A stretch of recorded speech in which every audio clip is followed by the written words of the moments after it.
हमारा कुछ ही अब ट्रैक्टर से खेले मत ले, एक एक क्वेश्चन ले ले। लास्ट में कराना हो कुछ है ना,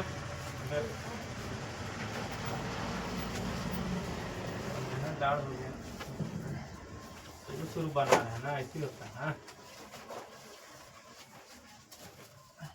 कहाँ से स्टार्ट करें, बतलाइएगा जरा, ऐसे रखते हैं। और क्वेश्चन करा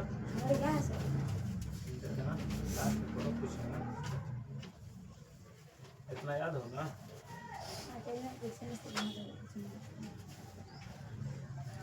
बताइएगा फ्रेडरिक सरियो कौन था? फ्रांसीसी चित्रकार। ठीक है, अगला क्वेश्चन है फ्रेडरिक सरियो किस देश से संबंधित था? फ्रांस से। ठीक है, चलिए बताइएगा फ्रेडरिक सरियो की 4 चित्रों की श्रृंखला में रचे गए सपनों के संसार में कैसे राष्ट्रों की कल्पना की गई? 1 और 2 दोनों, फिर जनतांत्रिक, ठीक है, सामाजिक गणतंत्र। ठीक है, अगला क्वेश्चन है फ्रांस की क्रांति के दौरान कलाकार स्वतंत्रता को किस रूप में दर्शाते थे? महिला।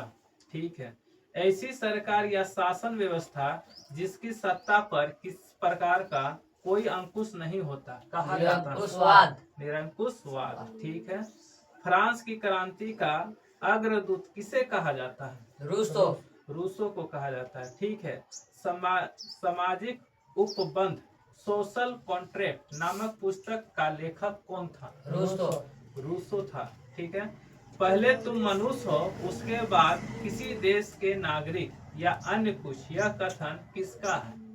रूसो का है। ठीक है, मनुष्य स्वतंत्र पैदा हुआ है किंतु वह सर्वत्र बंधनों से जकड़ा हुआ है, यह कथन किस दार्शनिक का है? रूसो का है। ठीक है, दी स्पिरिट ऑफ लॉ नामक पुस्तक का लेखक कौन था? मॉन्टेस्क्यू।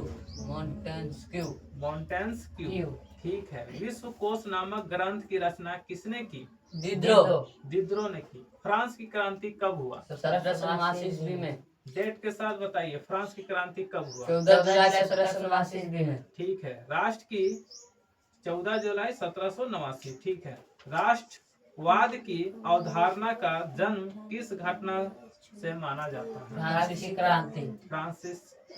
की क्रांति। ठीक है, स्वतंत्रता समानता एवं बंधुत्व का नारा किस क्रांति की देन है? फ्रांसीसी क्रांति। ठीक है, फ्रांस की क्रांति के समय फ्रांस किस प्रकार का शासन था? 1 और 2 दोनों, राजतंत्र, निरंकुश। राजतंत्र और निरंकुश। ठीक है, 1789 ईस्वी में फ्रांस की क्रांति के समय किसका शासन था? लुई 16वां। अगला क्वेश्चन है केंद्रीकृत सैन्य बल पर आधारित दमनकारी राजशाही सरकारों को कहा जाता है? निरंकुश सरकार। बुर्बो राजवंश शासन किस देश में था?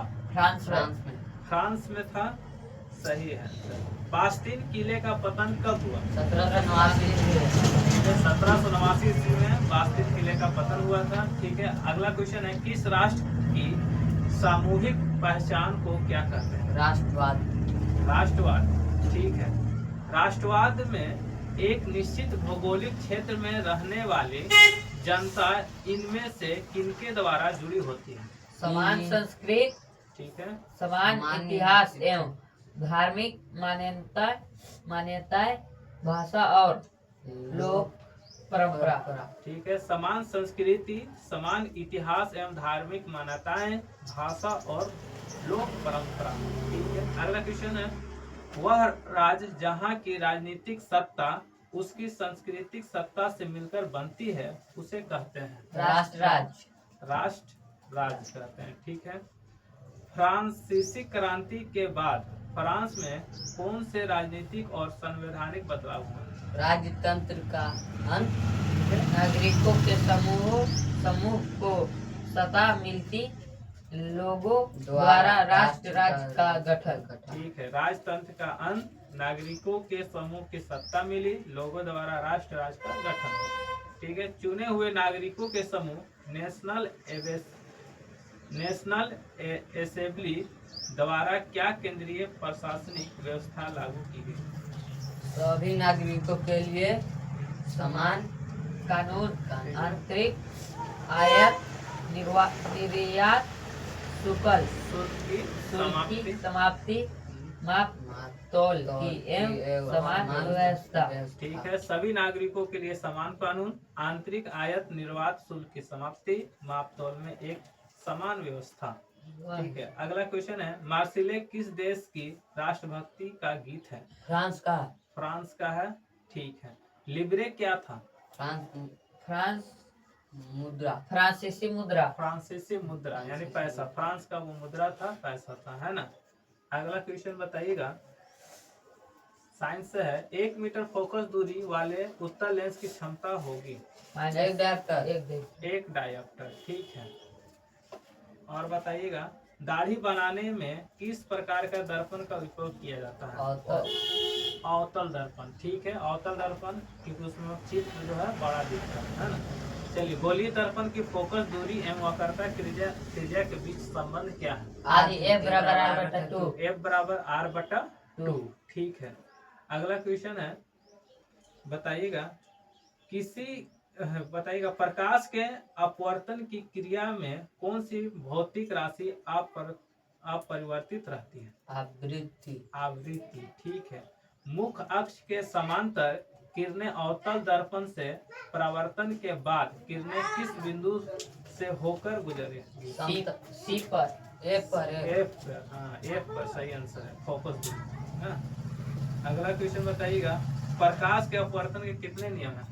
2। कौन कौन? अवतल दर्पण, उत्तल दर्पण। हाँ, अवतल दर्पण, उत्तल दर्पण। ठीक है। किसी गोलीय दर्पण की अगर वक्रता की त्रिज्या 50 सेंटीमीटर है तो फोकस दूरी कितनी होगी? 25 सेंटीमीटर फोकस दूरी होगी। अगर इसी को पलट दिया जाए, फोकस दूरी दिया जाए 50 सेंटीमीटर, तो वक्रता त्रिज्या कितनी होगी? 100 सेंटीमीटर।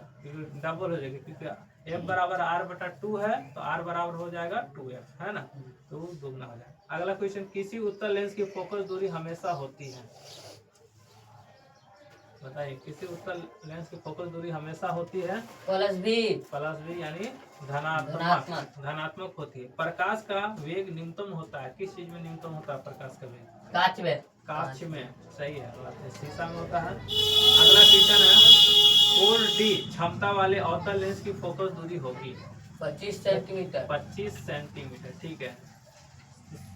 अगला क्वेश्चन है, किसी उत्तल लेंस की फोकसांतर 50 सेंटीमीटर है तो उसकी क्षमता होगी? -5 डायोप्टर। ठीक है। प्रकाश का वेग सर्वाधिक होगा, किस चीज में सबसे ज्यादा होगा प्रकाश का वेग? निर्वात में। दिए गए प्रक्रम में कौन सी ऊष्मा छेपी है?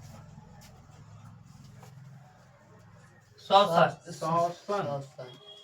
ठीक है, श्वसन। चिप्स के पैकेट में कौन सी गैस भरी होती है? Nitrogen gas. चिप्स की थैली या कुरकुरे, कोई भी चीज का थैली हो उसमें नाइट्रोजन क्यों भरी जाती है? क्योंकि खराब होने से बचाने के लिए, है ना। अगला क्वेश्चन है, जंग लगना किस प्रकार का अभिक्रिया है? संयोजन अभिक्रिया। ठीक है। अगला दिया है क्वेश्चन, बताइएगा अभिक्रिया है कि अभिक्रिया में दिए गए अभिक्रिया में किस प्रकार का उपचयन हो रहा है? जैसे ZnO+C अभिक्रिया करके Zn+CO बनता है, तो कौन सा अभिक्रिया हो रहा है? सी हो रहा है, कार्बन, है ना। फिर अगला क्वेश्चन है, दिए गए समीकरणों में कौन सा अभिक्रिया हो रही है? जैसे Pb शीशा है प्लस CuCl2 एरो का चिन्ह, यानी अभिक्रिया करके PbCl2+Cu। विस्थापन अभिक्रिया हो रहा है ना, क्योंकि मूल का अदला बदली करता है उसे विस्थापन अभिक्रिया करता है। ठीक है। दिए गए पदार्थों में कौन सा गंधीय सूचक पदार्थ है? ऑप्शन है हल्दी, लिटमस, चाइनोरोज, प्याज। ठीक है। हड्डियों को जोड़ने के लिए डॉक्टर किस लवण का प्रयोग करता है? CaSO4 half into H2O। CaSO4 half H2O। Half यानी H1/2 H2O। ठीक है ना। विरंजक चूर्ण का सूत्र क्या है? CaOCl2 CaOCl2। टमाटर में कौन सा अम्ल पाया जाता है? ऑक्सैलिक अम्ल ऑक्सैलिक अम्ल। ठीक है। अगला है तनुकरण प्रक्रिया में होती है, क्या होती है? तनुकरण प्रक्रिया में होती है, क्या होती है? H+OH- सांद्रता के कमी। ठीक है, H+OH- आयन के सांद्रता में कमी होती है। ठीक है। अगला बताइए, अमीबा अपने किस अंग से भोजन ग्रहण करता है? केंद्रक, है ना। पाचन प्रक्रिया में वसा का इमल्सीकरण कौन करता है? कीट करता है। निम्न में किस जीव में स्वपोषी पोषण होता है? आम में होता है। ठीक है। मानव हृदय में कितने कोष्ठक होते हैं? 4 होते हैं। श्वसन वर्णक किसे कहते हैं? श्वसन वर्णक किसे कहते हैं? विक्रकाणु। नहीं, देखिए, क्लोरोफिल ऑप्शन दूसरा, हीमोग्लोबिन सही आंसर है। उत्सर्जन तंत्र की क्रियात्मक इकाई क्या है? विक्रकाणु। हाँ, विक्रकाणु, ये सही आंसर है। वृक्क की क्रियाशीलता कम होने पर रक्त को शरीर से बाहर निकालकर छानने की प्रक्रिया क्या कहलाती है?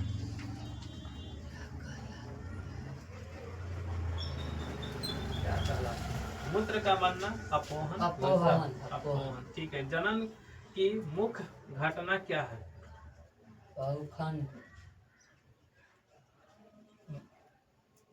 जनन की मुख्य घटना क्या है? DNA की प्रतिकृति बनना। ठीक है। अगला क्वेश्चन बताइएगा।